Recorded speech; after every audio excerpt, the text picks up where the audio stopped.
Cameroon football has never been this exciting as the MTN Elite 1 Championship and the MTN Elite 2 Championship edges closer to its end. While it was match day 17 for Cameroon's top flight over the weekend, and we saw Colombe Sportive extend their lead on the table with 1 point following their 1-1 draw against Gazelle Football Academy. Here in Douala, Union Sportive registered a defeat to Aigle Royal Jumungu, losing by 1-0. While in Limbe, Victoria United got the much-awaited win, 2-0 over Canon Sportif of Yaoundé, while in Buda, it was, fans of the Mangwa boys that had themselves to cry or wipe their eyes at the end of the day after losing to Young Sport Academy 1-0. All of these games will be looked at in today's edition of La Presse Refait le Match. Ladies and gentlemen, welcome and thanks for taking the rendezvous. We'll look at, obviously, the MTN Elite 1 Championship, the MTN Elite 2 Championship, and the women's top flight. To look at all of this, I have a stellar lineup with me right here on the show. Start first with a coach.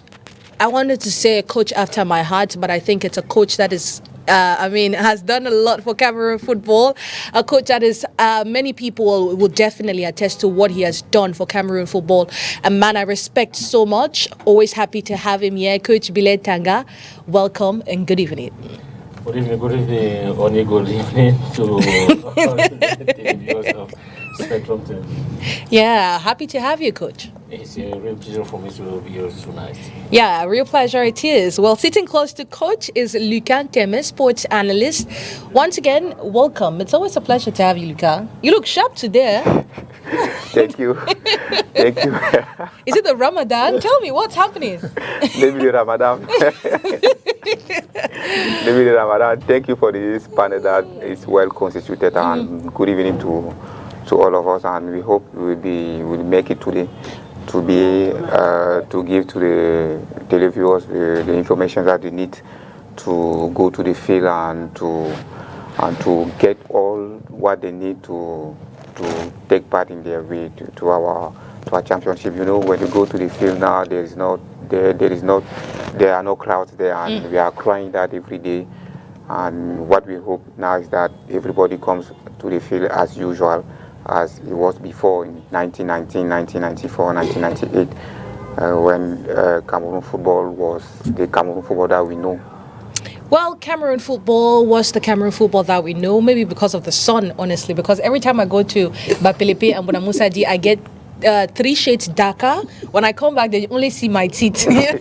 But we thank God. Not only the shirt, because maybe the organization. Before, you see, when this executive take the management of the federation, they were saying that they want to bring back the supporters, and during the 6 first months of their management, people were coming.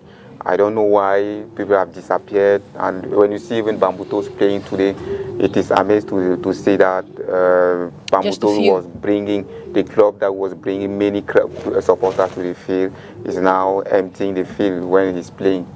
Well, maybe 2 results. We talk about results. Union Sportive was last year they were doing results, but at the end of the season, nobody was coming. Even Young Sport Academy, I remember when Young Sport was playing at times, people it was the only team of the Northwest and Southwest, but people was coming. Today there's the mythic team of the Northwest, but when P is playing, nobody is there. Well, we're going to ask that to Marcel, who's here with us. Young Sports Academy, they have been facing a really tough time in the league, but they are back 2 wins, which maybe we might see more supporters mobilized and come in. But, Marcel will answer that in the course of the show. And let's flip the table, talk about Marcel. He is a Young Sports Academy supporter, one of the staunch supporters of this team, the Yellow Submarines. And honestly, you look bright, I must say. And is it because of Young Sports win? Because he told me he's coming to the show, but he doesn't want to talk about the secrets of Young Sports Academy, so other teams do not catch on to that.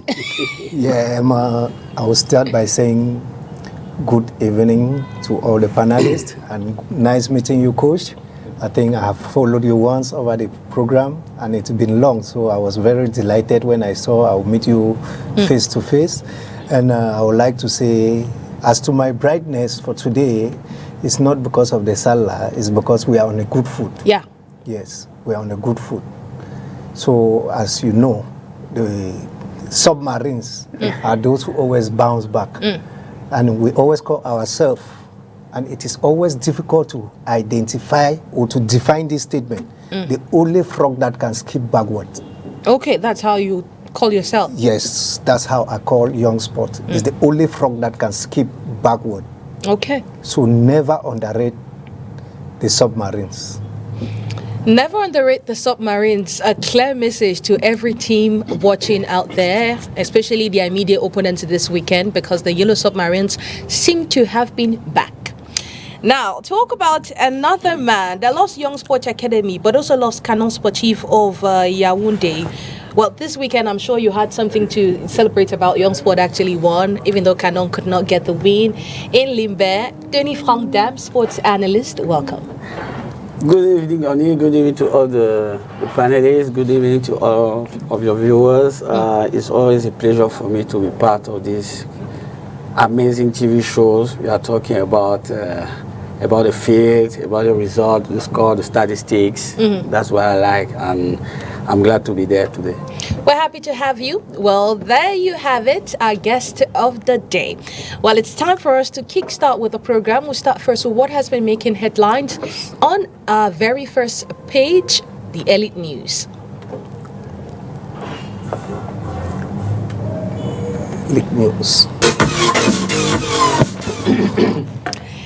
Talk about what has been making headlines across Cameroon football. I wanted to quickly look at, this very beautiful game played by Cameroon in the Under-17 Africa Cup of Nations, because there's this particular goal that has been making headlines for so many reasons. And with you, Coach, I want us to talk about that. First of all, Cameroon fell short to Burkina Faso, losing by 1-2 in their opening game in the Under-17 Africa Cup of Nations ongoing in Morocco. Talk about Tapsoba scoring a brace, a fantastic goal at that. One of those goals, let's take a look at that. There you have it, Coach. Well, the last time we spoke about Andre Onana, because like you heard Nuno Fochi behind the camera, as he said, who was that? Is that Andre Onana? And that has been making headlines across social media. People say goalkeepers are trying to emulate Andre Onana's way of goalkeeping and all.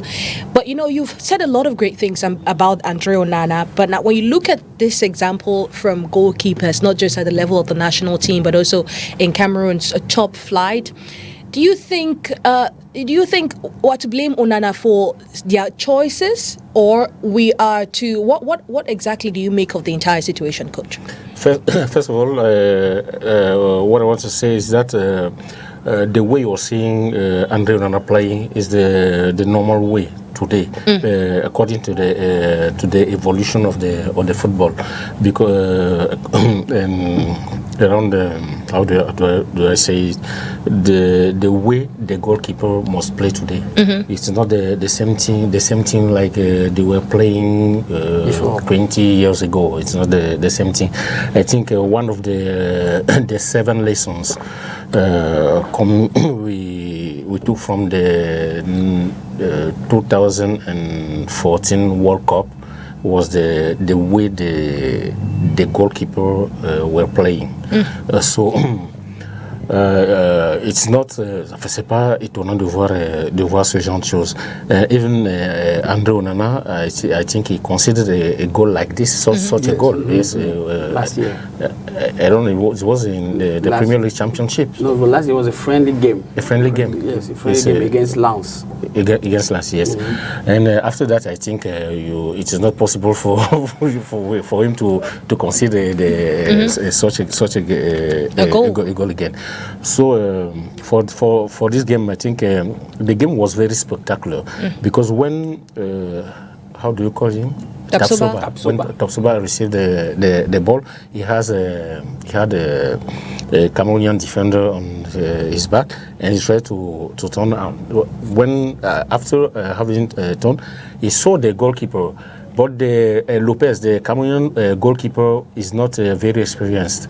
So when he saw the opponent, the Tapsoba, in front of him, about to kick the ball, to shot the ball. The normal thing for him to do was to go back, to anticipate, but he didn't do it. And the goal was very spectacular because it was, I think, around 63 meters. This was very, very spectacular game. Yes, you have to say. Try to appreciate. I will try to appreciate the technical quality of Tapsoba.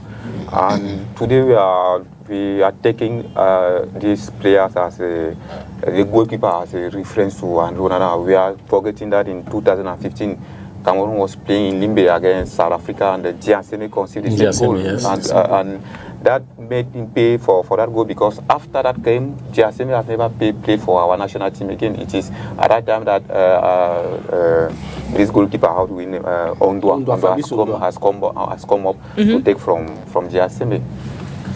So you talk about this being the modern way of goalkeeping, but it also has its perks, like, you know, balls being chipped over your head. How can this way be incorporated in such a way that we don't get to concede such goals like this often? One thing I'm sure is that after having conceded such a goal, Lopez will not try that again. It will not be possible for him to concede such a goal again. So I think it was a lack of experience because of this kind of thing. I think the block team of Cameroon was so up. And he was playing like a libero. I don't know how to a libero. Yes, central defender and libero, and he was not in his box. He was forward. That was normal because all the defense block was at the median, and he had to go in front not because of the organization of football today. He was there to prevent from the counter attacks of the opening teams. Yes. Of the opponents. So, but the real mistake for him was when Tapsoba was now looking at him. Yes, at him, and has the ball with the posse and was about to kick the ball. An experienced goalkeeper must anticipate. But he didn't do this kind of thing. But I think it is a very hard lessons for him, but necessary lessons. I think he has learned something from this situation. But I have something that I have to say. The first thing is, let's look at the height of the goalkeeper and look at the height of Onana. Yeah. You get it? Some things are there that at your height, you can't do it. The distance that Lopez went out of the goal post, first, the team was not having that close man-to-man tack, because he actually took the ball, took his time, turned, looked up, looked down to make sure that he's on the ball before kicking. The moment he had that, let me say in French, control oriented, that he just turned, it was already the time of, if it was Onana, I think, 3 steps backward, we already narrowed the pole. Yes. But since Lopez is shorter than Onana, and with the inexperience that he has as compared to Onana, he first of all never took those steps backward, still giving a wide range of the pole to the attacker. Then secondly, the defender, with a lot of confidence, because there's one thing I've noticed with modern football. We are playing modern football, but we forget to know that there are some aspects of an olden football that we must remember. Man-to-man tack in football. If he was standing in between 2 defenders, nobody was close to him before he had his turn and gave that ball. If the defender was just half a meter close to him. Yes, but at the same time, we must notice the how do you say, the action was way off. But that's why I say it's modern football now that we have just believed that we should allow this man stand on his own. But if he was just half a meter close to that man, before he turns, look and kick, he must have gone closer, and maybe he could have blocked that ball there. So that's one thing that we are forgetting to know about football now. We are embracing that this is modern system, but Remember, there are some organization backbones. de zone. Yes. The zonal organization of You've said it all. defensive organization. Okay, now let's come back to the MTN Elite One Championship. If I can say something, the zonal organization doesn't refuse to do the man marking. Okay. Donc, oui, c'est-à-dire une des organisations de jeu en zone n'empêche pas de faire le marquage. On peut faire le marquage même en zone.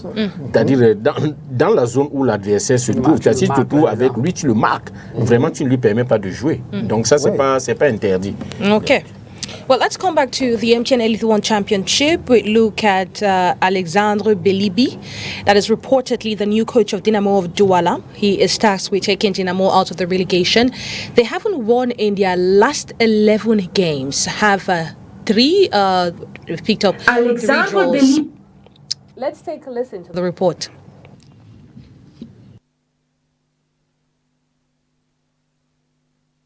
Alexandre Belibi has been named as the head coach of Dinamo of Douala, stepping into the role previously held on an interim basis by Jean-Pierre Mout.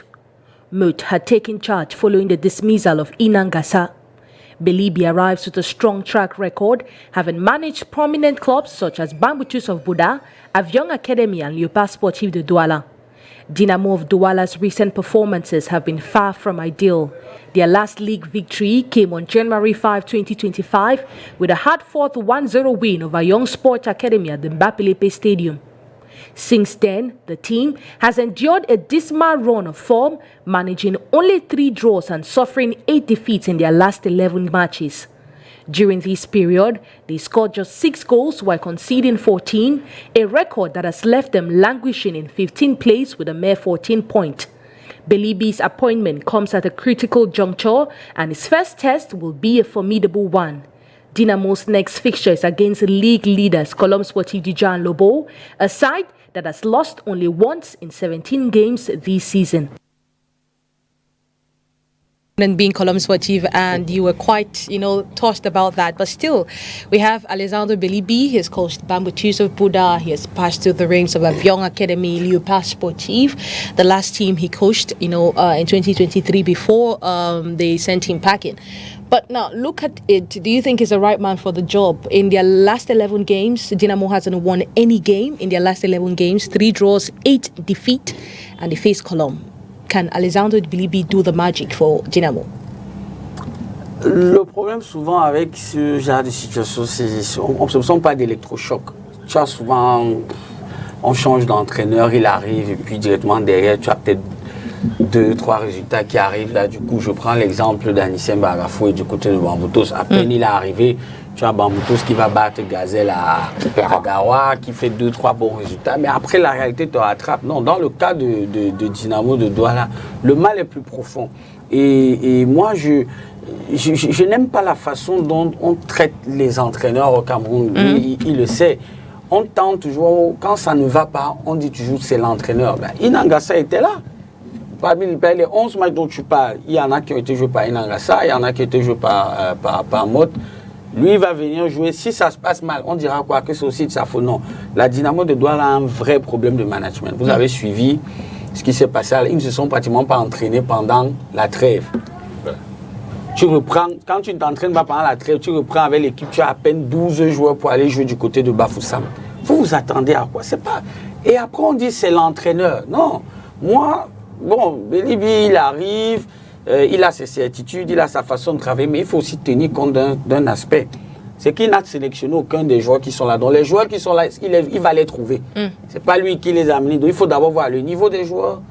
Qu'est-ce qui ne va pas à côté? Est-ce que l'administration s'occupe bien des joueurs? Est-ce qu'ils sont payés? On est dans les stades. On sait des choses, on suit des trucs. Donc ça veut dire que... C'est presque impossible. Mais attends, je vais te prendre l'exemple. Tu as dit là, entraîné Léopard. À Léopard, est-ce que tu sais qu'à Léopard, l'année où il est à Léopard, ils ont eu 4 entraîneurs en une saison. Mais on lui a chassé après 6 matchs. Parmi lesquels lui. C'est-à-dire ils ont eu 4 entraîneurs l'année là. Il y a eu Belibi, il y a eu Coach Bissek, il y a eu Thomas Libi qui était là qu'on n'a jamais vu sur le banc. Et il y a eu encore, je ne sais plus trop qui, celui qui a terminé la saison, je ne me rappelle plus qui c'était. Dans ce genre de conditions, voilà, dans ce genre de conditions, ONI, qu'est-ce que pour moi, je l'ai dit chez un de tes confrères, pour moi aujourd'hui, Dynamo c'est programmé pour échouer. Parce que si tu en arrives, pendant 2 semaines, tu n'arrives pas à faire table rase sur tout ce qu'il y a comme problème administratif et sportif, que tu te retrouves en train de reprendre avec 12 joueurs. Là encore, à l'heure où on parle, il y a des situations où on dit ce mot joueur, gars, venez jouer. Lui, quand il va arriver, est-ce que c'est lui qui va s'occuper de la situation des joueurs? Lui, c'est le terrain. Donc tu comprends que à partir de là, c'est même à la limite, même c'est une patate chaude. Et c'est un message que je le dis toujours à l'endroit des entraîneurs. C'est vrai, vous voulez travailler, je parle parce qu'il est là, vous voulez travailler et tout, mais il y a des situations où vous-même vous voyez que c'est pas bon. L'équipe reste alors sans entraîneur. Tu dis? L'équipe reste alors sans entraîneur. Non, justement, c'est ça le paradoxe, parce qu'en même temps aussi, ils ont envie d'exercer, sauf qu'il faut qu'ils soient conscients que si ça se passe mal, personne ne va dire que avant lui, Dynamo a joué 11 matchs sans gagner. On va se comporter comme si c'est à cause de lui que ça s'est passé mal. La preuve, j'ai vu des gens tirer sur le coach mode.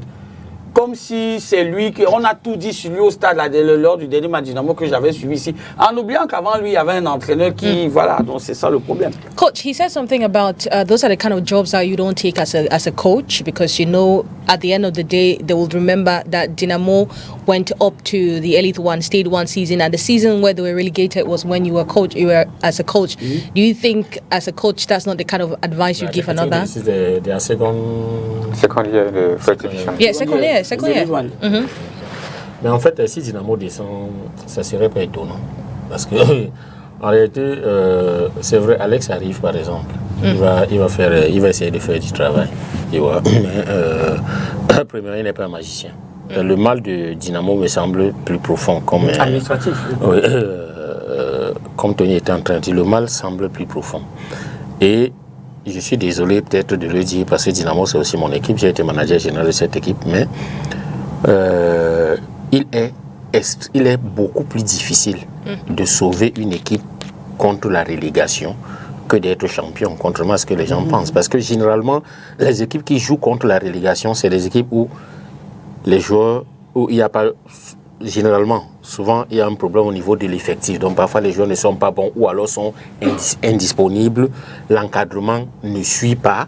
Il y a même la malchance qui suit l'équipe. Donc, oui, tout ça, ce genre de choses. Vous jouez après, c'est les poteaux, c'est l'adversaire vous marque même un but à la 93e et ce genre de choses.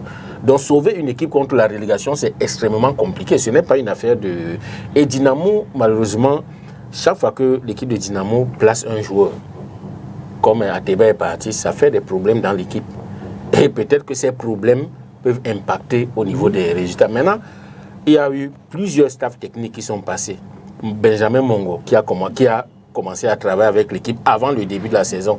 Après, on a dit que le gars part, il est parti. Inangasa qui a pris, et tous ceux que je suis en train de citer là, c'est des bons entraîneurs. Oui, donc, qui ont fait leur preuve et qui ont une bonne philosophie de jeu, qui sont capables de tenir quelque chose.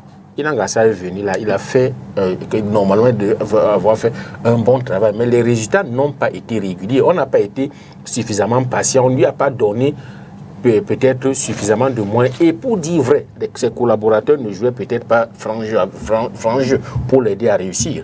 Voilà, quand tu dis que à un moment, tu as entendu tel sur tel, est-ce que tu penses que pendant que les supporters de Dynamo ne sont pas au courant peut-être de certaines choses, peut-être, ou bien ils ne font pas des reproches bien avant même la prise de fonction, par exemple, du code mode? Peut-être qu'ils avaient déjà remarqué certaines choses. C'est leur frère, c'est leur ainsi de suite. Mais dès qu'il prend l'équipe, eux-mêmes sont contre lui. C'est quand même étrange. Et maintenant, quand il prend l'équipe, malheureusement, lui qui pourtant avait fait monter cette équipe, c'est lui qui avait fait ce travail. Et quand il a fait ce travail, qu'est-ce qu'on a fait? On l'a mal récompensé en lui disant de partir pour prendre un autre entraîneur. Et maintenant qu'il arrive, maintenant il n'a pas de résultat. Le problème, généralement, avec et d'ailleurs avec le code du aussi, c'est que c'est des bons entraîneurs. Ils travaillent bien, mais c'est des gars qui sont totalement butés par l'utilisation du bloc équipe médian, donc sur un plan purement technique. Le truc, c'est que, on va dire, les grands techniciens vont dire que le bloc équipe médian est le bloc le plus équilibré ou des choses comme ça, mais c'est aussi le bloc qui est le plus facile à battre. Ça, il faut que les gens le sachent. Il est plus difficile de battre une équipe qui est en bloc bas ou alors qui est en bloc haut et fait le pressing qu'il faut que de battre une équipe qui est en bloc médian. Parce que lorsque l'équipe est en bloc médian, elle a deux défauts. Le défaut de l'équipe qui joue haut, c'est-à-dire elle va laisser des situations, des espaces derrière pour les situations de poursuite, des chase situations, et les défauts d'une équipe qui joue bas, c'est-à-dire qui va vous laisser le ballon. Donc là, en bloc médian, quand vous avez le ballon dans votre partie, là, l'adversaire, le ballon dans sa partie de camp, ils ne vont pas aller presser l'adversaire là-bas. Et ça permet donc, ça donne la possibilité aux adversaires d'entrer rapidement et de mettre le ballon dans le dos de la défense. Et souvent, les équipes qui jouent de cette manière-là, surtout chez nous, elles sont plus amenées c'est-à-dire à faire des scores assez étriqués ou alors à faire des matchs nuls. Pour une équipe qui veut se sauver, parfois c'est un peu plus compliqué que cela. Donc Alex va arriver, il est arrivé, Alex Belibi, il va faire le travail. Mais il devra faire avec les joueurs qu'il a trouvés. Ces joueurs-là, est-ce qu'ils vont rentrer dans la philosophie que lui, là, ce serait à lui, premièrement, de s'adapter. Il faut qu'il soit suffisamment souple, flexible pour pouvoir s'adapter à ces joueurs, pour pouvoir le faire. Maintenant, il y a eu la période de la trêve. Les joueurs de l'équipe de Dynamo, le management de Dynamo a bien constaté que l'équipe n'est pas bien placée, n'est pas au mieux de sa, c'est-à-dire c'est pas mieux de sa forme. Le meilleur moyen de s'en sortir, c'est de travailler. Peut-être que les gens ne croient pas au travail, c'est de travailler. Je ne sais pas si pendant la trêve de 2 semaines entre la phase aller et la phase retour, je ne sais pas s'ils ont mis ça à profit pour travailler. C'est une période durant laquelle l'équipe devait faire même 3 séances d'entraînement par jour, 2 ou 3 séances d'entraînement par jour. Faire un travail, c'est-à-dire énorme, pour pouvoir, mais ça demande des moyens. Aujourd'hui, je n'ai pas l'impression que Dynamo a ces moyens. Conséquence, quand ils reviennent jouer à peu près avec les mêmes tas. On n'a pas suffisamment travaillé. Est-ce que vous qui avez vu le dernier match de Dynamo, vous avez l'impression que le niveau de Dynamo est monté par rapport à ce qu'il produisait à la fin de la saison? Si ce niveau n'est pas monté, il ne faut pas rêver. Et maintenant, Alex va venir. Le problème en pleine saison, dans notre façon, c'est qu'il y a des microcycles avec 1 match par semaine, il y a des microcycles avec 2 matchs par semaine. Si tu es dans un microcycle avec 2 matchs par semaine, tu ne peux pas travailler. C'est difficile, puisqu'il faut que les joueurs soient frais physiquement pour pouvoir bien jouer le match. Donc, et comme il y a donc 2 matchs, tu n'as pas la possibilité de les faire travailler. Tu peux encore profiter pour travailler un peu quand il y a un match par semaine. La semaine, là, tu peux profiter pour travailler, mais à condition donc d'avoir un staff technique qui est à peu près complet et suffisamment compétent. Quand tu regardes la constitution du staff technique de Dynamo, il y a les combats qui est le DS ou DT, je ne sais pas très bien. Il y a Alex Belibi qui est entraîneur principal. Je ne sais pas qui sera son adjoint. Tony, c'est toi qui les vois souvent. Non, de toute façon, Boka est là. Il y a l'autre qui est entraîneur des gardiens et tout. Est-ce qu'ils ont un préparateur physique c'est-à-dire bien formé, compétent et autres pour pouvoir gérer certaines choses? Si le staff technique n'est pas, c'est-à-dire si tout cela n'est pas réuni, et que l'encadrement ne suit pas, les joueurs qui sont là depuis belle lurette, il y a des problèmes de salaire. Il semblerait qu'il y a des problèmes de salaire des joueurs, donc au niveau de l'encadrement. Quelques jours aussi, ça ne suit pas. Donc ça peut démotiver même les joueurs sur le terrain. Donc la tâche ne s'annonce pas facile pour Alex Belibi. Well, it's not going to be a difficult or an easy task for the new coach, but let's talk about Polycarp Kemonye. You know, he has resigned as president of Union Sportive, citing financial constraints and other personal engagement. What future for Union without their president? Maybe the future of Union will be to sell the team to the Chadian, because, you know, it is last 3 years, people was announcing a Chadian as someone a Chadian wanted to buy Union, and Cameroon, we saluted and we greeted that opportunity. You know, today you see Malaga in Spain. Qatar Sport Investment want to buy Malaga. Even the proprietor of Liverpool are discussing with that team with that marketers to buy Malaga. When that Tajan wanted to come in Cameroon to buy, we thought that it is an opportunity for the Cameroon teams to go abroad and look for people who can come and invest, so that Cameroon football will be a professional football that we think, because that man is a billionaire. He can buy, he will be paying salaries, he will be paying many things that will be constructing the infrastructure that the team needs. But with our Cameroonian behavior, we decided to give the team to maybe the brother of our community for him to rule. Today, the truth is that the truth is there, and we cannot run out of the truth, because today, if the Mr. Nkemunye is resigning, it is because he has seen that he has invested a lot of money, and there is not gain. He has not sold a player. He has not won a title, a single title, and he's still there. And one thing is that if they want to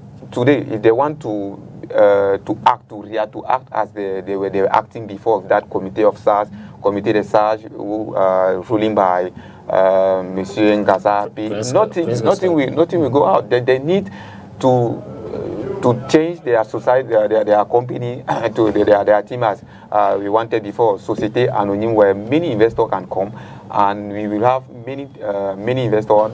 They will invest there, and at the end they will share the profit of the team. Today, when you give the team to Mr. Nkemunye, he's the one paying salary, paying reward for players at the end, and he has a family to feed. You know, it is difficult for him to make all those things. There's one thing I want to come in there. I think this case with him resigning is a case that, if we are not very careful, it will plague over the whole national territory. Because when you look at it, well, as for Colomb, I'm saying it's as if a Colomb is a group of people running Colomb. But if you go individually, let's look like Bambutos. Bambutos is a team that is highly populated in terms of support. But yes, but at this time, there was a time, I think last season, I did not know who was actually the president of Bambutos. I used to hear of the owner of Sake. Later on, I heard another person. Tapu. So there's one thing with football in Cameroon. As long as we have not, and we will not discover that it is a business that cannot be run by an individual. It is a business that can be collectively run. Football in Cameroon will not progress. Football in Cameroon will not progress. Football is supposed to be a business with shares, where they are shareholders. And if it is a business, because first, what is the intention of a business? To make profit. And as we are saying, if he has run the team for 3 years, because I remember when that Chadian had to take the team, he has run the team for this number of years. First, ask yourself, how many players have he, for this number of years, given out of this country? How many have he sold? None. Then how do you expect him to recuperate? Because there are many ways that a team may raise money. Through the sale of its gadgets, selling of players, which is the highest. The highest, yes. You can remember what happened in those days with Parfoche and Pangte, where they sold just one player, Fomi to Marseille. Dynamo Wimbami.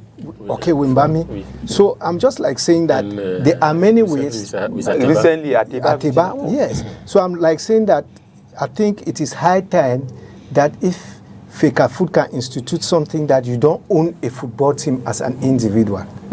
You bring up a collective body that has shares, which means before you have a first division team, maybe the shares of that team should be at least 500 million, and the various shareholders, so that that team will be consistent. If within 3 years, I can name you more than 5 teams that have come out that they are not consistent because the proprietor of that team had to die or to run short of UMS. That's it. Of money.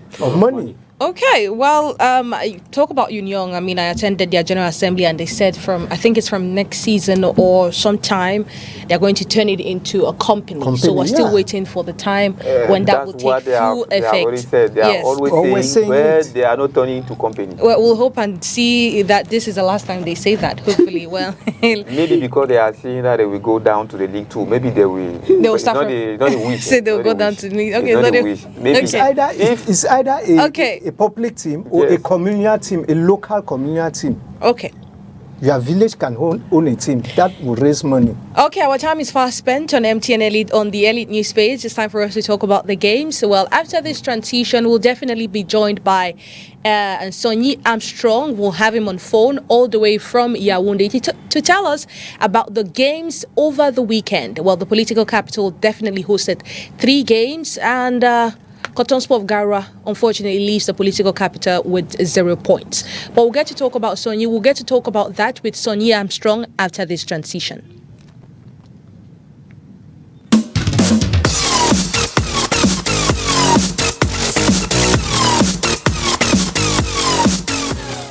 Before we get Sonny on phone, first of all, let's look at, the tables of after match day 14. Well, Cotton Sport definitely drops to 4th place after occupying the 3rd place for a very long time.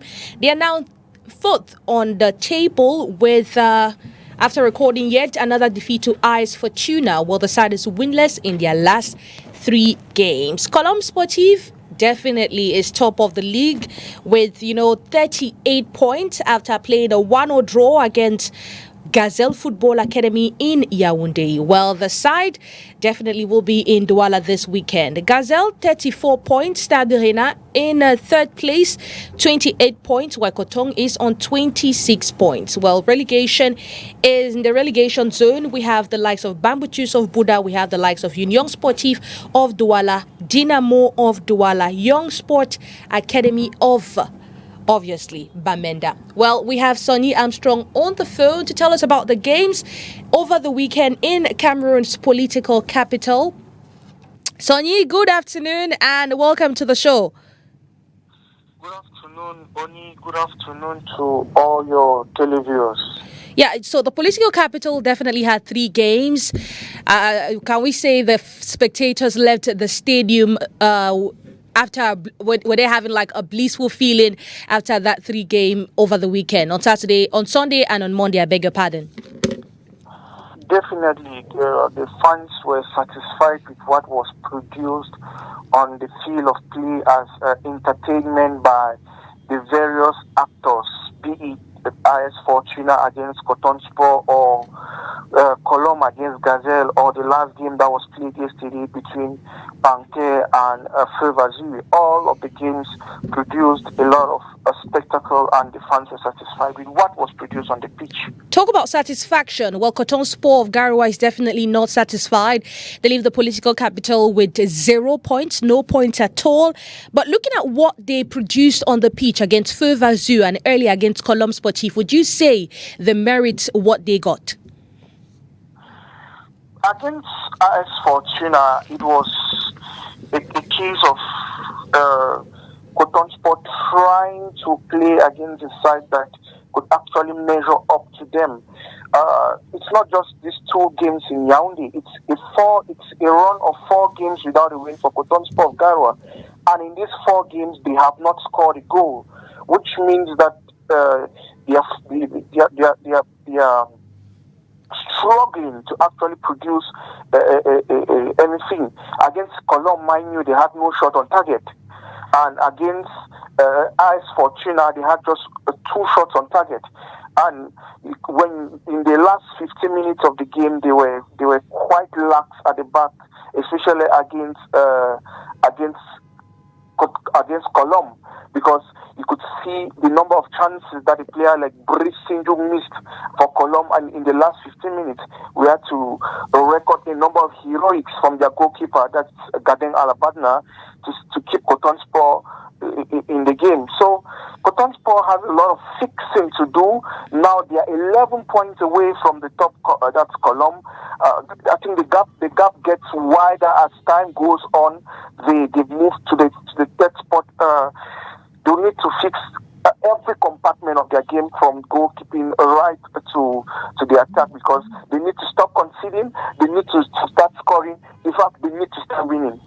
They need to start winning. Talk about a team that got the win over there in Yaoundé. Panthère Sportive defeated Feu Vazou, what many did not see coming or many did not predict. What do you think made the difference for Panthère? I think Panthère came out of a very long period without play. Remember that they did not play their game against PWD of Bamenda, so they had enough time to prepare for this game. But that notwithstanding, they were playing against a side that just beat Dynamo by 4-0. We also know that Dynamo has its own issues, but at the moment we were talking about an informed Vazou coming to playing against Panthère Jide.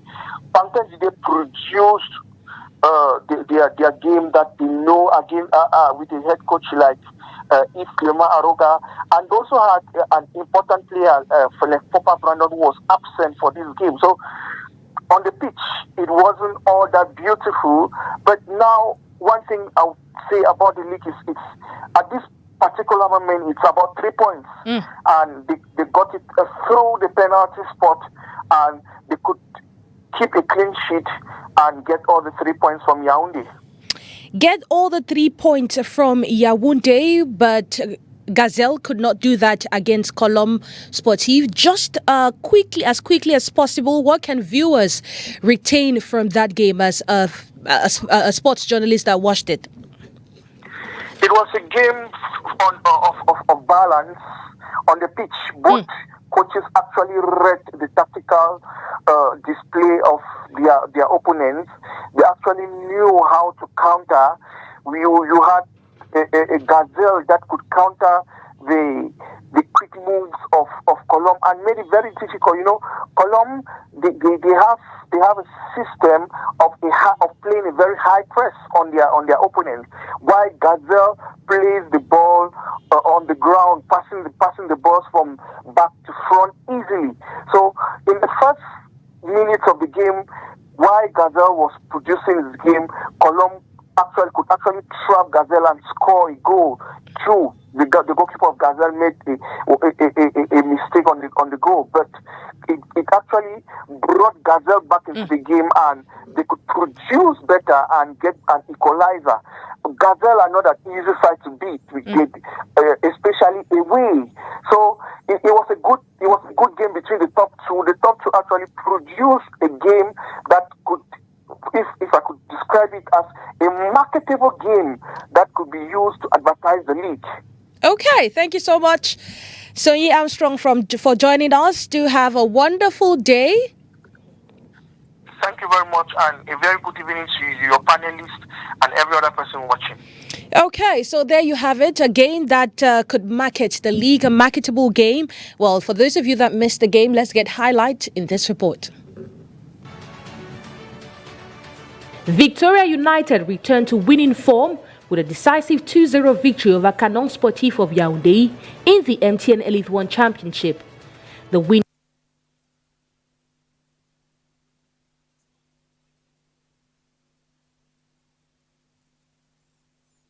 I feel very excited because after the last game which we lost in the Bafoussam, we had to go back and try to correct what was wrong. And we noticed that it was about our lack of resistance and our lack of realization in front of the goalpost. So we had to work on it throughout this week, and you can see the result. I can't lie to you, we really worked hard this week because we noticed that we had lost a bit of.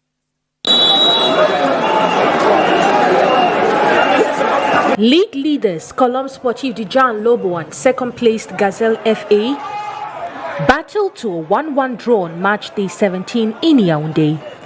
The result keeps the title race alive, with both teams showcasing their quality in a tightly contested affair.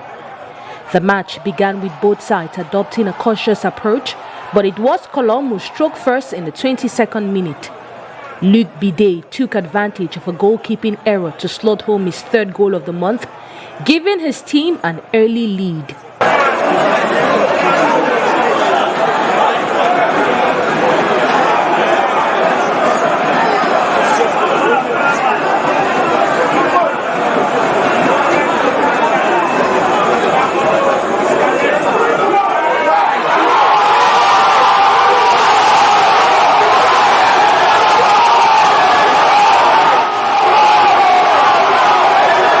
Gazelle Football Academy, however, were quick to respond. In the 33rd minute, Mario Scada capitalized on a defensive mistake to score his 8th goal of the season. His clinical finish brought the game level, ensuring both sides went into halftime tied on 1-1.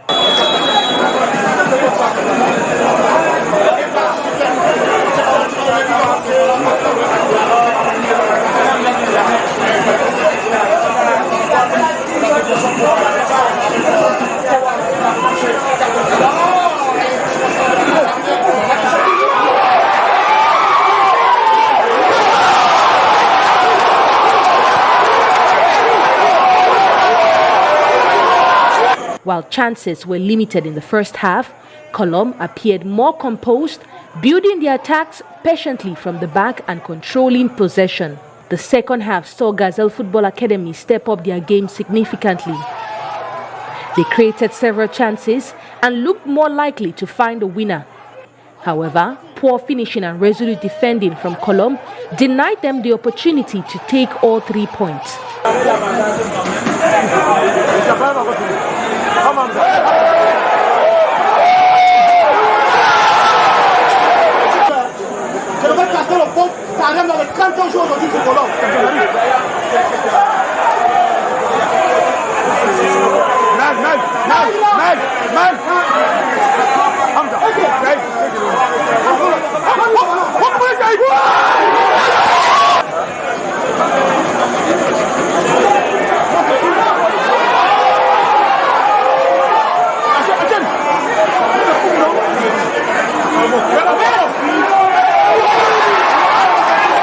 Colomb, on the other hand, struggled to replicate their first half composure, but managed to hold firm under pressure. Both teams relied heavily on their goalkeepers, with Idriss Umfo of Colomb and Husseini Usman of Gazelle making crucial saves to keep their side in contention. The draw means that Colomb Sportif remains at the top of the table with 38 points, while Gazelle stays in second place with 34 points, just 4 points behind. With this result, the championship race remains wide open as other teams could still mount a challenge for the title. Well, let's move over to the next game. We talk about Victoria United against Canon Sportif of Yaoundé. Well, Alex Diboto got Victoria United all 3 points in Limbe, courtesy of his brace, scored just 3 minutes into both halves. Well, 3 minutes, we have Sogen that with a penalty and Diboto gets to convert it. And 3 minutes into the second half, we have Diboto as well from Richmond G pass and he gets the win. Well, let's get highlights in this report. Victoria United returned to winning form with a decisive 2-0 victory over Canon Sportif of Yaoundé in the MTN Elite 1 Championship. The win was powered by a brace for Bill Alex Dipoto, lifting the Limbe-based side further from relegation. Victoria United entered the match under pressure, having suffered a defeat against Young Sport Academy. With 21 points, they needed a win to stay competitive. The tone was set early when Songe earned a penalty in the second minute after the referee deemed Georges Bilongo's challenge a foul. Diboto confidently converted, demoralizing Canon's players as admitted by some post-match interviews.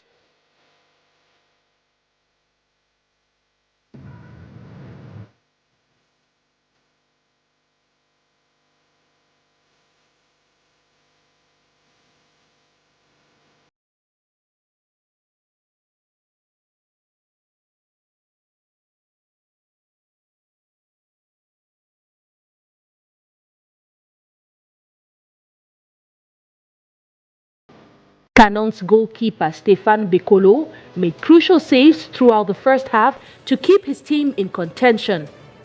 Just 2 minutes into the second half, Richmond G connected with Diboto, who chipped the ball over Bekolo to secure his second goal and complete his brace.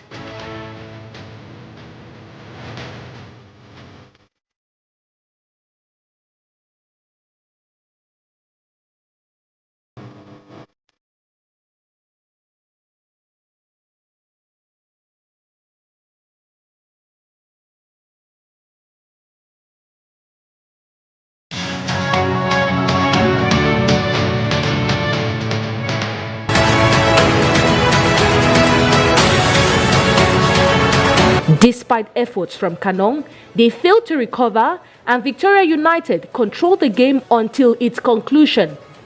The victory places Victoria United at 24 points, while Kanong Sportive remains fifth with 26 points. Both teams continue their battle for higher positions in the league standings. You have it, a win for Victoria United and a loss for Kanong Sportif. Coach, I want to ask you a very important question. You know, they play this game, they get the penalty second minute into the first half, and Diboto gets his brace, completes his brace at the 47th minute. That is 2 minutes into the second half. What explains such sort of, distraction just early into the game from Kanong's side? Il faut dire qu'il y a des moments clés, des moments importants au cours d'un match. C'est aux extrémités de chaque période, donc de chaque mi-temps. En première période, au début de la première période et à la fin de la première période. En seconde période, au début et à la fin d'abord. Maintenant, à chaque fois qu'il y a un arrêt de jeu qui est assez long, oui, dont les gars se déconnectent. Et à chaque fois qu'un but est marqué également. Donc ce sont des moments qui sont délicats au cours d'un match. Là, généralement, vers la fin de la première période, les équipes encaissent parce que parfois elles pensent déjà elles commencent à se déconnecter. Les gens commencent à se déconnecter pour aller déjà à la mi-temps avant, alors qu'on n'a pas encore sifflé. Et souvent aussi en début de seconde période, on a parlé, mais quand les gars arrivent là sur le terrain, ils ne sont pas encore suffisamment sur le terrain. C'est un peu comme si leur esprit est encore dehors au moment où ils sont en train d'arriver. Donc, c'est des choses donc dans la gestion, ce sont des moments qui sont délicats. Voilà pourquoi l'entraîneur, on lui demande d'être très vigilant pendant cette période-là et de faire même un coaching nominal. C'est-à-dire qu'il faut appeler Tony, attention. Lucas, attention, non, pour que le gars soit, c'est-à-dire pour qu'il ne s'en donne pas, qu'il soit vraiment vigilant. Mais là, en l'occurrence, c'est sur le penalty de Victoria United. Talk about the penalty. Well, let's look at the penalty. Lucas, say what you have to say. If we can get the penalty on the screen. Songe after the match, not Songe, but je pense que le penalty là, not Songe, but Kanong believes that was such a light touch for the referee to point to the penalty spot and it shouldn't have been a penalty. So, coach, what do you think? En général, en pareille circonstance, bon, Temela, lui, c'est un arbitre également, donc il pourra peut-être mieux expliquer. Mais en pareille circonstance, quand on regarde l'attaquant partait avec le ballon dans une direction, le défenseur intervient. Quand il intervient, le ballon change de direction. Donc, on peut raisonnablement penser que le défenseur a joué sur le ballon pour amener à changer un peu de direction. Souvent ce genre de choses. Bon, maintenant, il me semble que ce penalty est extrêmement sévère. When they talk about penalty, everybody was surprised. It is because everybody knows that that penalty, the referee has made a mistake and the referee is a human being. And despite the fact that he was close to the action and he took the wrong decision, but he did not analyze well as the coach was saying the direction of the ball. Maybe he has taken the wrong decision and blew the penalty. But for that, he's a human being, as I've said, and all human being has submitted to errors, and I think he has done an error there. He did an error, but the players of Kanong were complaining after the game that they went to the referee, told him about things, some calls or some actions carried out by Victoria United players, and the referee said, "Is it a dame or something like that, something along that line?" After when is this type of situations, there are many things that's coming now. The player cannot tell you what he said. He has told to the referee, yes, okay. Because at that moment you cannot dismiss a player. But, when you are blowing a game, a player used to throw you, to abuse you, and you too, you can abuse. But at you the can end, abuse as a referee. But you are a human being, but it is not at that moment advisable to dismiss him. But as a human being, you can consider that you can manage the player. Okay. That's why at a certain level, the player will come and tell you what he has received from you. But he will not tell you he will not tell the person that what he has said to the referee, because after that, that penalty, players must have told to the referee that you are a corrupt man, Mr. Quinn Valentine is the one guiding the league, they has given you something, and the referee is a human being. That's why all those things can come out of the mouth of the referee, but it's not available to do that. Non, je ne suis pas très d'accord avec ça, Lucas, parce que vous êtes formé pour ça. Vous êtes formé. Moi, je regardais un documentaire sur l'arbitrage, bon, c'est vrai que c'est en France, et Tony Chaperon, il disait, si on vous dit ce que les joueurs disent sur une action à chaud, comme ça, quand tu siffles contre lui, tu as plein de trucs qui sortent. Bon, dire qu'il s'est emporté pour dire ça, non. Si on vous fait aussi écouter les micros, là, vous comprenez ce que les arbitres disent. Donc, non, c'est pourquoi je dis que ce n'est pas conseillé. L'arbitre ne doit pas Pourquoi? Parce que le joueur, très généralement, l'arbitre, quand il commet une faute comme là, il n'y a pas pénalty, on ne revient pas en arrière. Hein. On ne revient pas pour dire, bon, on annule le camp, on a visé. Mais le joueur, lui, il est pénalisé. Tu as vu ce qui s'est passé en France avec les entraîneurs Omar Fonseca, le Portugais, toi, qui on a donné, je crois, c'est combien de mois? Il doit un peu 9 mois et tout. C'est facile, sauf que derrière l'arbitre, lui, il pourrit son match.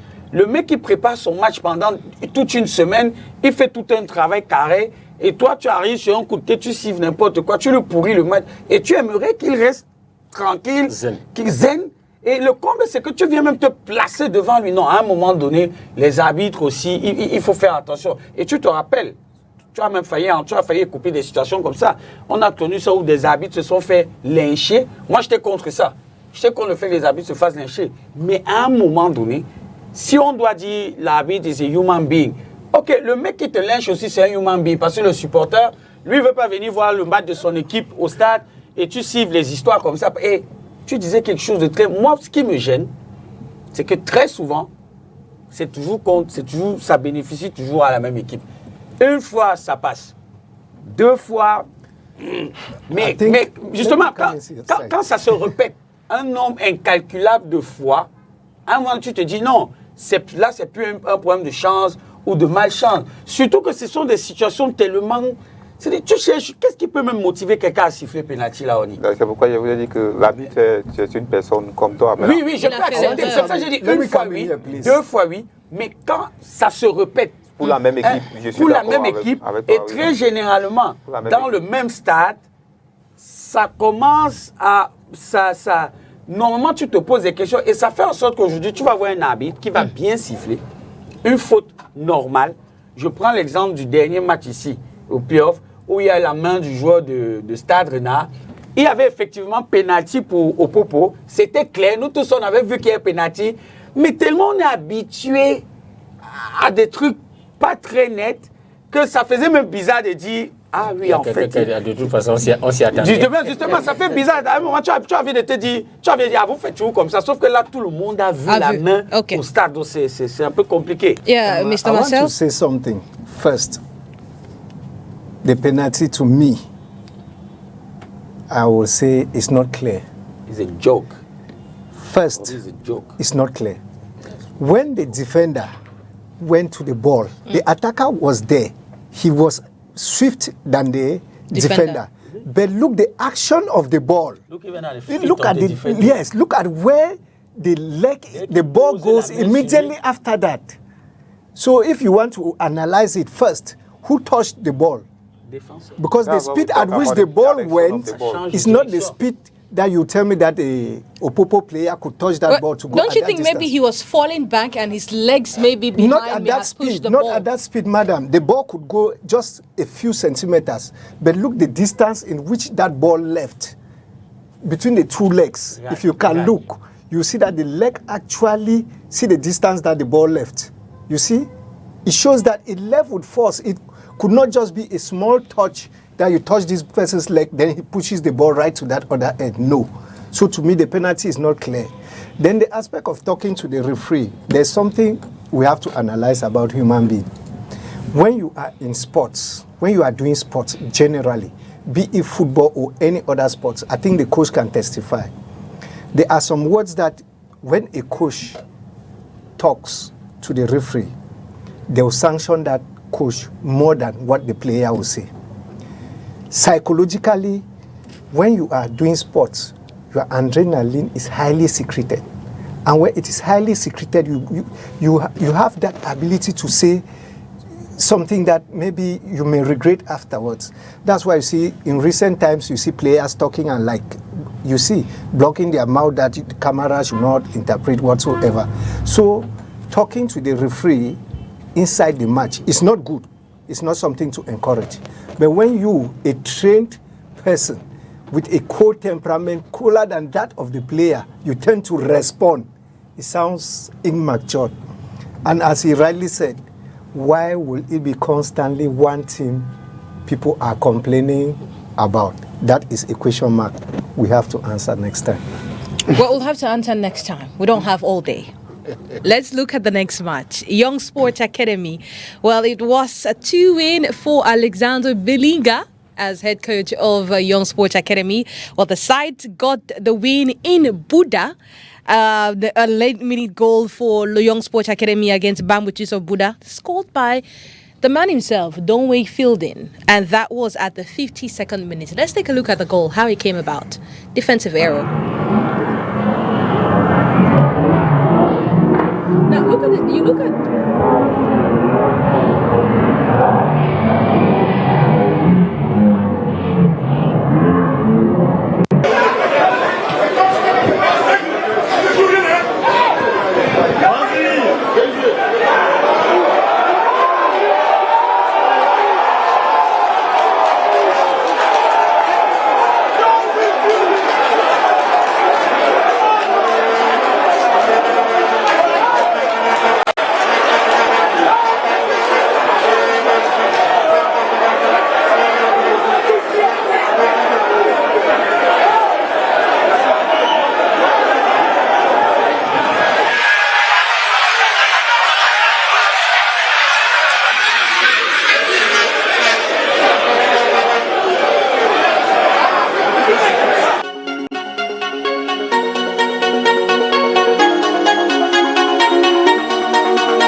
Well, Young Sports Academy got their second win. What would you say, what has changed for this side? You know, that's what many people have been asking. Is it the touch of Alexander Belinga in this team, or is it greater motivation looking at, you know, not to live Pa Young's legacy, to respect his legacy? What exactly has changed for this side? I think nothing much has changed in terms of administration. Okay. But what has really changed is in terms of the technical bench. I think the coach, Mr. Belinga, is somebody all of us know, and is somebody we have to pay respect to. First, kudos to him for taking that challenge, because that's what we call a commando fight. Taking that challenge to come to a team, and with his personality. First of all, I think you, coach, will testify that if Mr. Belinga is coming to such a team, it means he has a challenge. And I don't know if he had... A very hard challenge. Yes. I don't know if he had watched the team play and discovered that their error was not mostly in the field before coming to correct the error. I can't say that. But what I can say is the coming of Belinga has brought some other impetus into the team. It has added something that was lacking in the team. And I can outrightly say that he has that autonomy. Not that, you know Belinga very well, he's a soft-spoken person. Not that he shouts, and whatsoever. First of all, he gives the children the confidence.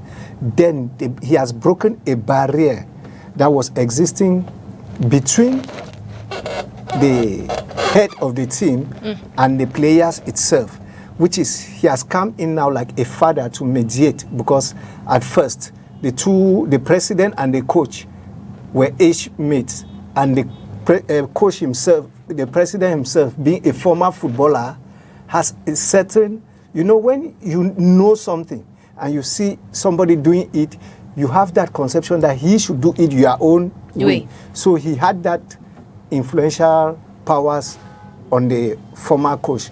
But Bellinger now being his father, because I know when Bellinger coached PWD Bamenda in those days, when we had people like Novi, Manfred, all of them were playing PWD. The present president of Young Sports Academy was still was still young. A young boy. Yes, if I was younger, I'm older than him.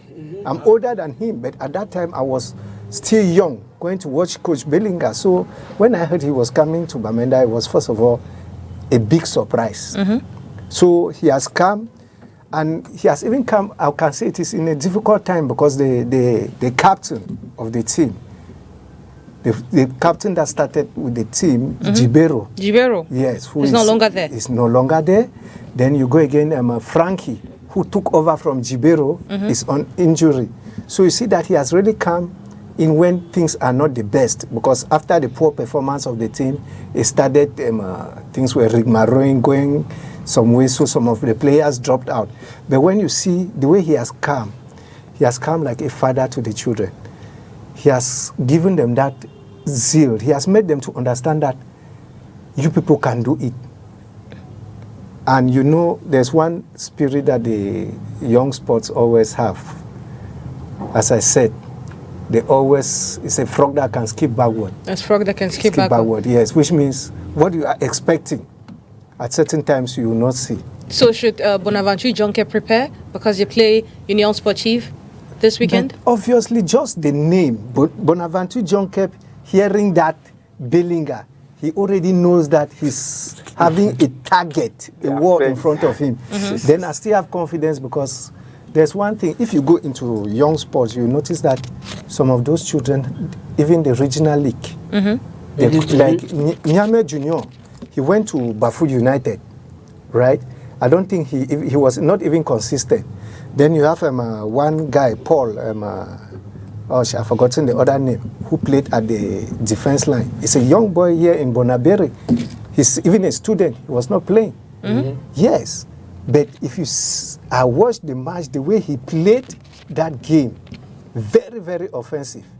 They made a selection here. Most of those players, if I count about 7 of them, they came for the recruitment of Young Sport as junior players, because the intention of Young Sport was to have a junior team that will be training and be replacing the old team. The old one, yes.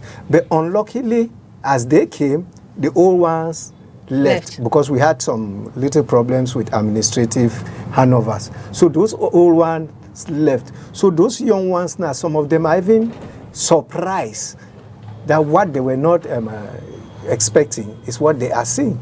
Okay. Like, we have people like Bidas, all of those children, they just came in, and I think the coach has given them an extra confidence, and that's why you see them performing. Well, it's going to be an exciting one. Bonaventure Jonke traveling over to the West Region to play none other than Young Sports Academy. Well, it's going to be a tough one. But now let's come back to Douala. Let's look at the game. Aigle Union Sportif of Douala, talk about them. Union Sportif of Douala against Aigle Royal du Mungo, Aigle du Mungo.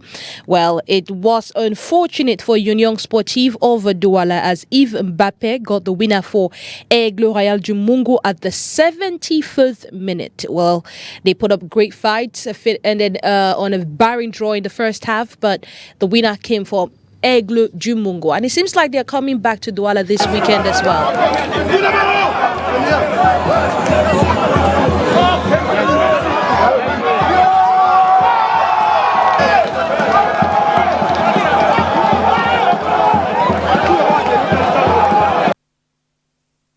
to the trainers of this side, Laurent Jam and Bonaventure Jonkep, as to tell us what went wrong and what went right for these teams.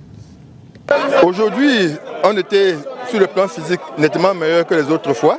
Sur le plan du jeu, on s'est créé des occasions. Malheureusement, là où on doit tuer l'adversaire sur la dernière passe, ça ne passe pas. Et je crois qu'il reste ce détail-là qu'on doit pouvoir peaufiner pour pouvoir gagner le match. La journée, ça fait 39 points. Donc tout est encore possible. Je crois qu'au jour d'aujourd'hui, tout est encore possible. On a encore toutes nos possibilités. Et je crois encore que l'Union va se maintenir sans crier gare. Il était question qu'on joue un bloc médian, ce qu'on a fait. Il était question qu'on ferme les espaces, ce qu'on a fait. Et maintenant, au niveau de l'attaque rapide, on a eu des situations où on pouvait tuer les matchs. On a eu une situation de 4 contre 0, on n'a pas tué les matchs. On a eu des situations où un bon centre fait le but, on ne l'a pas fait. Donc il reste ces détails qu'on doit pouvoir régler pour gagner le match. On pouvait avoir la possibilité de tuer ce match en plein mi-temps. On ne l'a pas fait. On a quand même été patient. On a attendu. Par moments, ça a été difficile, on voulait douter. Vous savez, quand vous avez les jeunes qui sont un peu naïfs, il faut beaucoup de travail pour que ça prenne. Bon, ça commence à prendre un peu. Ça nous fait 2 matchs de victoire. On se dit, il faut continuer à cette lancée. Les garçons étaient costauds dans le jeu. Maintenant, il y a eu 2 ou 3, 4 égarements. Je crois qu'on devra corriger cela. Since we start the league, the championship, we didn't make 2 victories.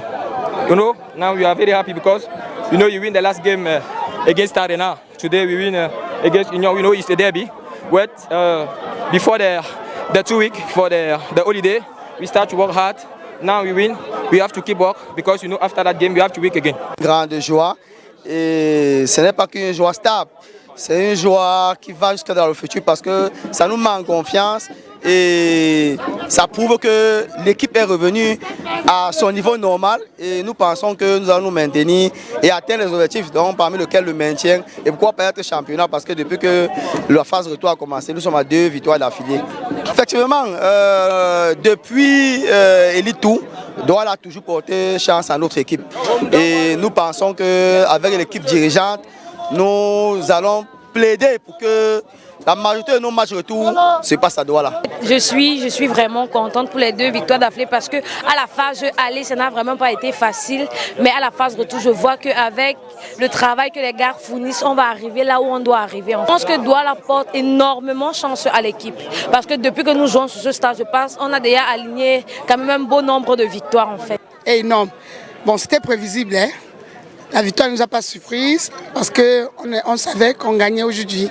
On était préparé à gagner ce match. Et je crois que les prochains matchs seront pareil, victoire pour l'aigle d'un Consamba. Oui, en tant que sporteur, je crois que le stade Bonamoussadi nous porte bonheur. Je pense qu'on va désormais, si prête à Dieu, jouer nos matchs ici. Ça nous porte vraiment bonheur, le stade Bonamoussadi.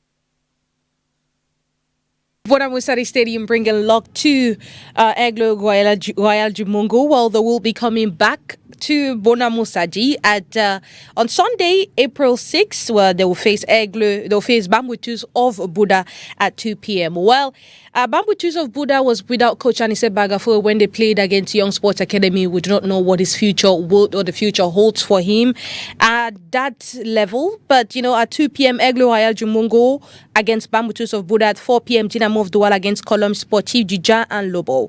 Well, still on Sunday at their next of the Omnisport Stadium in Yaoundé, Kanong Sportif will play Stade de Rena at 4 p.m. Stade next, the Rumdia Jack, Cotton Sport of Garoua will be hoping to get their first win in their last 5 games, or their first wins in 5 games, when they play for Vazu Elite of Yaoundé and Gazelle will play PWD of Bamenda. Well, we have Stade de Banjul that will host the Long Sport Academy of Bamenda against Union Sportif de Douala, and Panthère Sportif Jindé against AS Fortuna Onfu, and the Limbe Centenary Stadium. Limbe Centenary Stadium, I had to repeat that again. Victoria United against Les Astres de Douala. Well, we'll see how that goes. Pick a date, pick a stadium, and go support Cameroon's top flight. Now, let's look at the MTN Elite 2 Championship. Exciting games over the weekend. We look at, Pool A.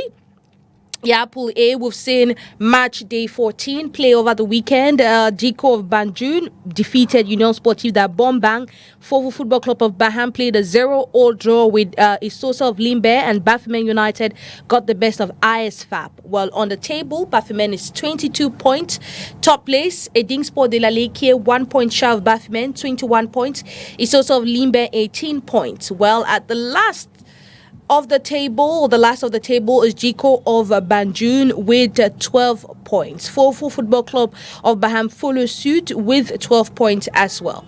Look at Pool B, where you see Gokutunja FA, one of the teams to have booked their sport or is assured of a title playoff spot. Gokutunja FC of Bamenda got the best of Apache Sonfu, who defeated them by 3-0. Rassan de Bafoussam played a 0 draw against Football Club de Yaoundé Yafoot. Tonné Kalara Club defeated Aigle Royal de la Menoir 2-1, and Dragon lost to Avion Academy 2-4. Well, Dragon is definitely relegated as they have just 3 points. Apache Sonfu has 11 points. Rassin has 14 points. And on top of the table, Gokutunja FC has 22 points. Second place, Unisport comes with 19. Avion Academy comes with 19. And Football Club de Yaoundé 2, Yafoot, comes with 16. Let's look at the women's top flight. Over the weekend, match day 14, complete. Vision Food Academy defeated Ice Hour 4-1. Luv Minprof defeated Kaimanfi 1-0. Eklesa lost to FC Ebolowa 5-0. Itabong FC played a 1-0 draw against Cyclone.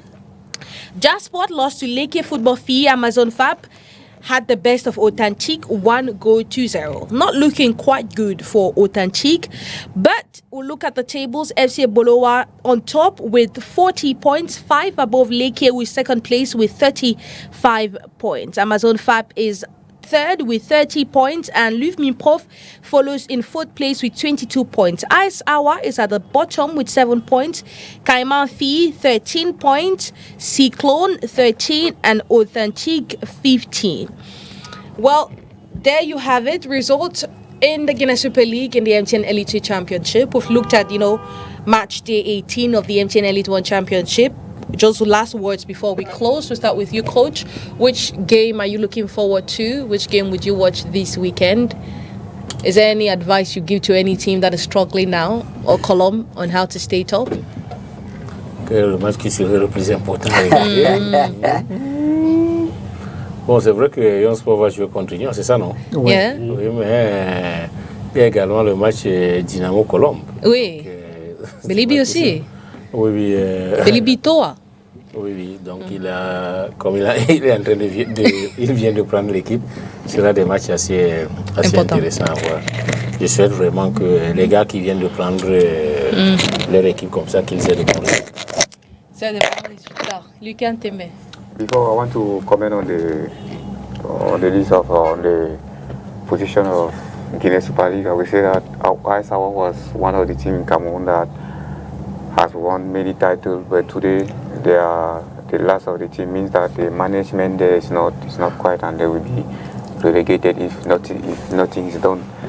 For me, the best match there will be Aigle Kong against Bamutos de Buddha, because it is if Aigle wins, it will go ahead, and if Bamutos wins, they will take the position of Aigle, because it is only 3 points that separate the two teams. Interesting. Tony?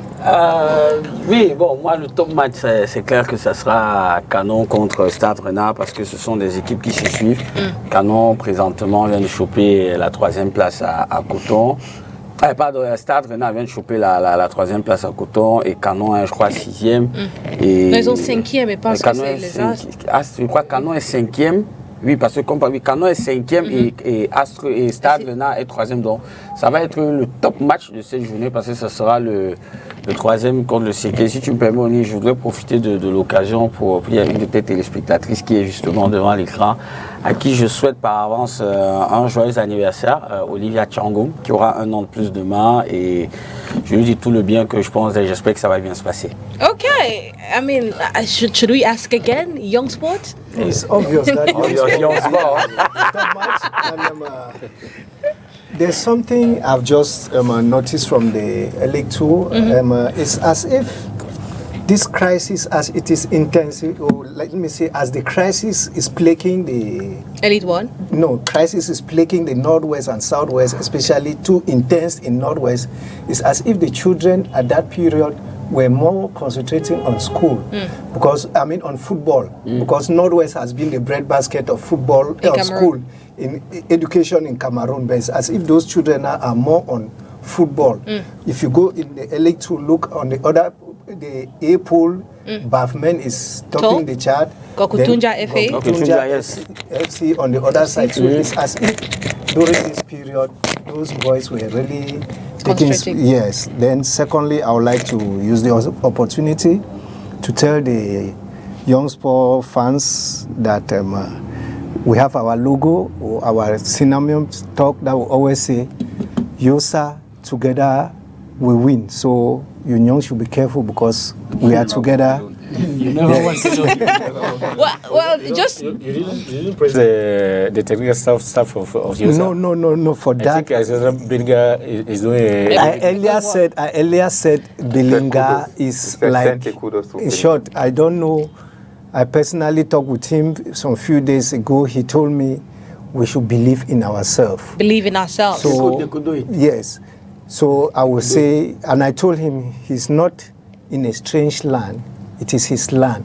Okay. I think Belinga made his name more popular when he was in PWD. So he's back home to still turn the tables around. Okay, well, since you guys, none of you mentioned this game, I'm actually looking forward to Victoria United against Les Assos of Douala. You know, it's a good game. It's a good game. It's a good game. The third against the fifth. the third against the fifth. That's the game of the next week. Okay, we'll see how that goes. I think what you are saying is the figure. Yeah. Yes, the third and the fifth is the figure, but well, let's see how it takes place on that day. Well, thank you so much, everyone, for tuning in. Do have a wonderful day. But before we close, just a minute of silence for one of our really close colleague, Nyasa Dieudonné. We lost him on Saturday.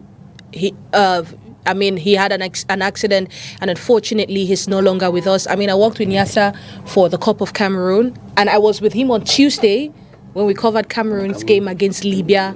Honestly, I'm telling you, it was such a hard blow for all of us, but we really wish that his family, God will see them through this period. Nyasa was an exceptional man, and to see him lose his life at such a young age is definitely heartbreaking.